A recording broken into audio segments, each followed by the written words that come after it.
What's up, everybody? Welcome back. Lucas from our Liberty House, and today we're in the front yard. Something a little different. Get out of the backyard, out of that old garden space, and into our front yard, into our little pollinator habitats, and drought-friendly, water-friendly habitat. And so today we're going to be replacing some plants that died this summer. My bad, I didn't check on the watering as much as I should have, and it was just a little bit too late. And so some of our plants that do need a little bit more water or a little bit more care ended up dying. And so now it's fall here. It's a perfect time to replace some of those plants, let them get established, and then they'll really take off in the spring. So what I'm going to do is I'll walk you guys around and kind of show you what we're going to plant, and then show you some tips for planting and fertilizing, especially in the fall before we get into our winter season. We'll also talk a little bit about like the design, or like what we're kind of looking for, and I'll show you the right side of our yard. Looks really good. It has different elevations and different colors, and so we're going to try to mimic that over here on the left side as well. So stick with me. We'll go over what kind of plants we got and how we're going to plant them. Okay, so you see on this side we have a lot more different elevations and heights. Like the grass is over here, and that Noel bush shrub in the middle, and the barberry, and we have some different elevations. So over here, not so much. Well, a lot of this stuff died off. That mum needs to go, but these lantanas look great, but we don't have necessarily as much elevation change over here. So what we're gonna do is we're gonna plant 2 of these asparagus ferns, and they get about 3 to 4 feet tall. And then that petite, it's a sweet pea butterfly friendly bush that gets about 3 feet tall. And then this red grass gets about 5 feet tall. And then we'll have a little bit more elevation change. There's gonna be another grass in the back there. And then up front, I'm just replacing this verbena with this red yarrow. I think the yarrow just hold up a little bit better in our heat. And then up here towards the front, this is just a vinca minor, which is just a ground cover that stays pretty evergreen, and it'll spread down kind of this habitat. So then another yarrow right here. This mum we've had for a couple years. You might have seen some of our videos of it just being a ladybug habitat, but I think it's completely done now. Let's see some other stuff on this side. That's just a Mexican sage, bee friendly. Add some more color over here, because you see this is a little bit more monotone with the greens, so hopefully we get a little bit more color in here. And then over there we have, this is just a sage or a salvia, same family. It's just a purple sage. Let's see. And then some more color just here by our path. Another verbena. Let's see what else is there. These are kind of fun. It's called society garlic. They definitely smell like garlic, and they make like about 2 foot wide clumps, and then they bloom those nice purple flowers you can see right there. And then this is another ground cover, but it'll get those pink flowers throughout the year. Very bee friendly, and it gets like 8 feet long or 8 feet widespread. And we got another one, where is it at? Back here.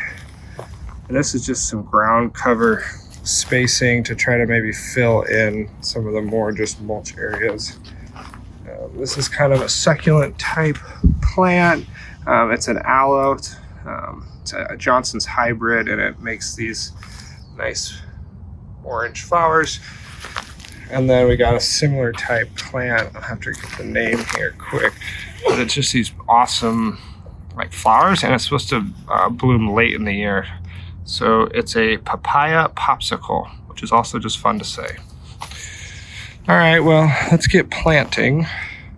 All right, so this is one of the problems with planting in clay soil, is complete hard pan. You can't dig. I mean, you might be able to dig, but it's not easy. So luckily I have access to a demo hammer with a digging bit. And so what we're going to do is we're just going to dig this out with this demo hammer, and all of the new plants we've planted or we are planting, I'm going to use this.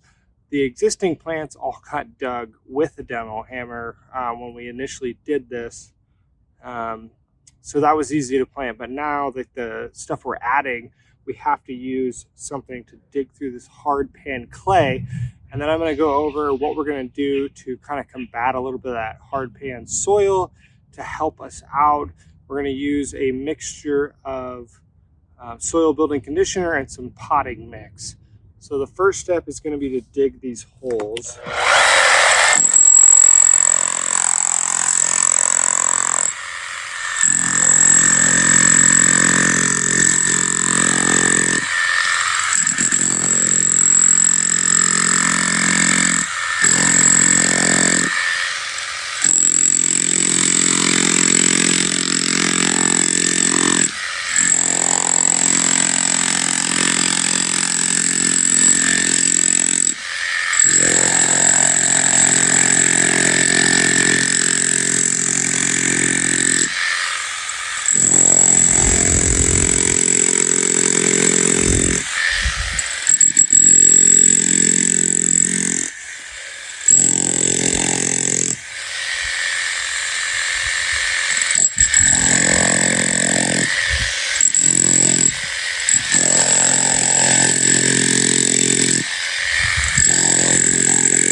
So got a bunch of that clay dug up. I'll remove a little bit and see where we're at. See, I mean, this is completely hard pan clay. Nothing's going to grow in this.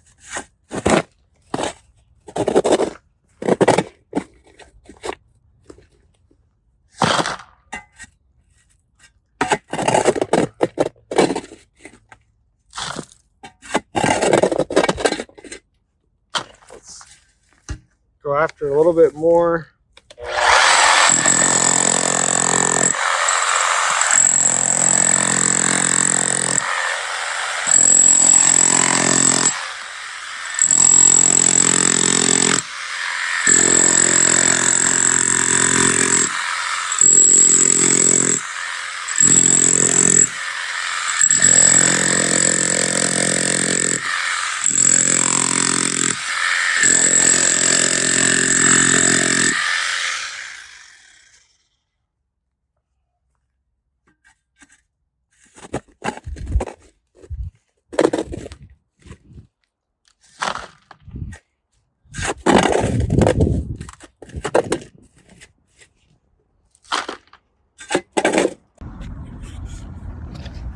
So you can see here, like, this is completely hard pan clay. Look at the side walls there. And so we're going to be able to do a few things to help combat that if you live in like a heavy clay environment like we do here in Sacramento. Is we're going to dig the holes about twice as big as the plant. So you can see there's a lot of room in here. And then we're also going to use a fertilizer that has high phosphorus. So that's the NPK, nitrous, phosphorus, potassium. So a high phosphorus is good for root growth. So we're going to plant fertilizer that has a high phosphorus growth to help promote these roots. And then the last thing we're going to do is we're going to use a soil mix that is a good soil mix and has like a soil building conditioner. So what you can see is some of that mix in there has a little bit of mulch, and it's going to help with drainage. So this is about a 50-50 mix of soil building conditioner and just a normal potting mix. And so this will be really good for those root growth in this hard pan, and eventually with the watering and the soil mix and the root growth, it'll help break all of this down. So that's what we're going to do with all of the plants that we are adding. Everything that we replace is already had this done to it. So anything we're adding, like this Vinca minor, we are going to do. So we have those 2 asparagus ferns that are new. They don't have irrigation or anything in them, so we have to do that there. There's a couple other ones that we'll have to do. Okay, so you can see here I added some of that good soil in, and then I broke up these roots. That's something you really want to do, is break up the roots, especially if they've been in their containers for a while. Just split these roots out, promote like wider root growth. What we're going to do, we're going to add a couple tablespoons of this good fertilizer into this area. And then we'll kind of see that it needs a little bit more.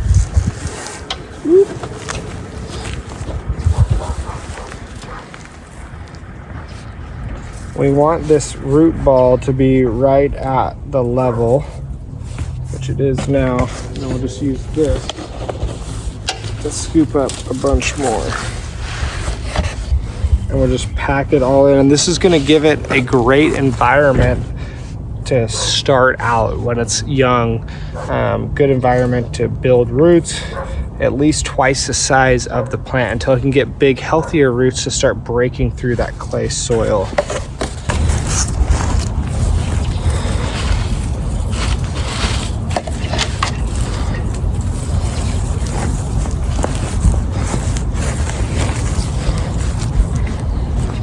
Pack it down in there. You don't pack it down, that soil's gonna reduce down once it all gets wet.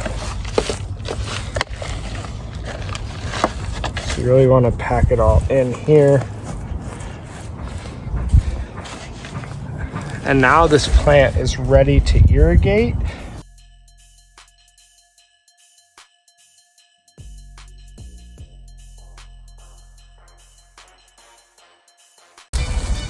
Okay, I'm actually going to try to save this sage plant because I don't know if you can see very well, but I'll show you here soon. We have some basilar growth, so this plant's still alive.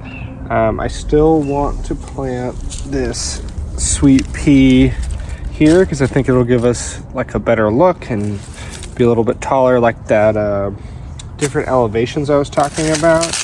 But first off, I'm just gonna cut all this bad stuff away, or dead stuff, not necessarily bad.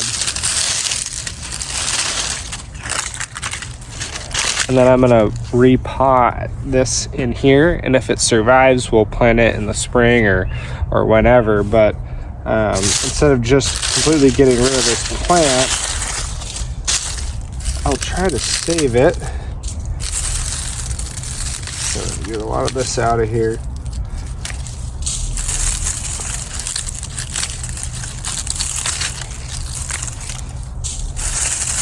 This is all dead. But this plant seemed to persist a little bit. This might be a better look at it here. Even with poor watering, some of these plants are a lot more drought tolerant than others.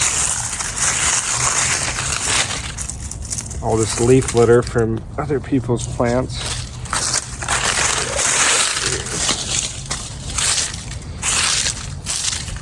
So you can see this plant is still very healthy, still very green. So I might actually just keep this here and then plant that sweet pea bush kind of next to it maybe, because this looks great. Like, this looks better than I thought with all the other dead leaf litter. It looks really good. So it's something before you replace plants, just make sure, like, this is called basilar growth. So it's basilar meaning like the base of it, and it's basilar growth. So this is a very healthy plant. Actually, it just needed to be cut back. So we'll keep this one here instead of replacing it, and then plant this sweet pea somewhere else. The last two things I want to go over is irrigating. So the first step is choosing the appropriate emitter. And when we first planted this, I went with 1 gallon an hour emitters. Ignorance on my part, not knowing how hot Sacramento summers got, or forgetting because I grew up here. So I have a gallon an hour emitter right here, and that's just not cutting it. That's why a lot of our plants died. So I'm gonna cut that off, and I'm gonna use a 2 gallon an hour emitter right here. And we're gonna put that on. And 2 gallons an hour is like really perfect. Even if I had 100 plants out here, which I might not, I don't know.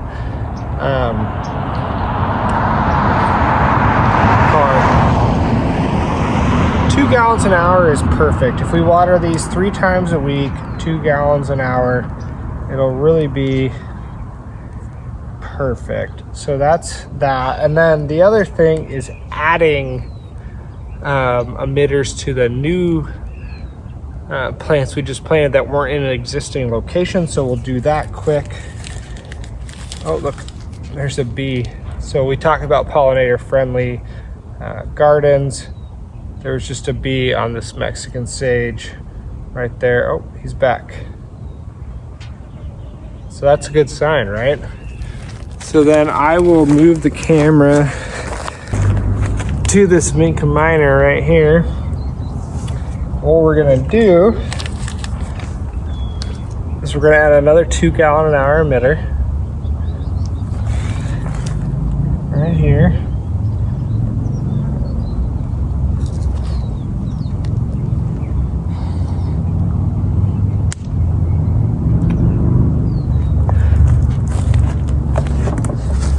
And then we're gonna take this spaghetti, we call it in the industry.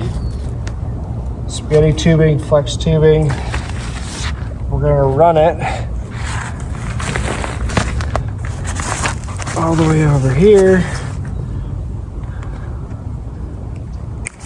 And I'm gonna go get a staple quick. All right, just gonna add this right there. You always want to irrigate on the top end of your plant so then the water falls down around it. I'll staple this down with an actual landscaping staple, and this will be irrigated.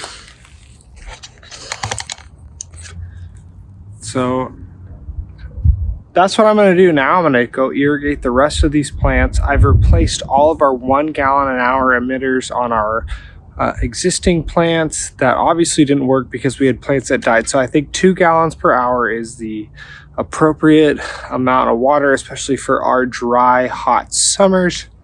You see a lot of this stuff, it's doing great. So I replaced all of the 1 gallon per hour for 2 gallon per hour, and I got to do that to the rest of them, add a couple more, and we are in business. And this yard will be popping next spring and all next summer. Really appreciate you guys watching this video. Hit that like button, hit that subscribe button for us. See you next week.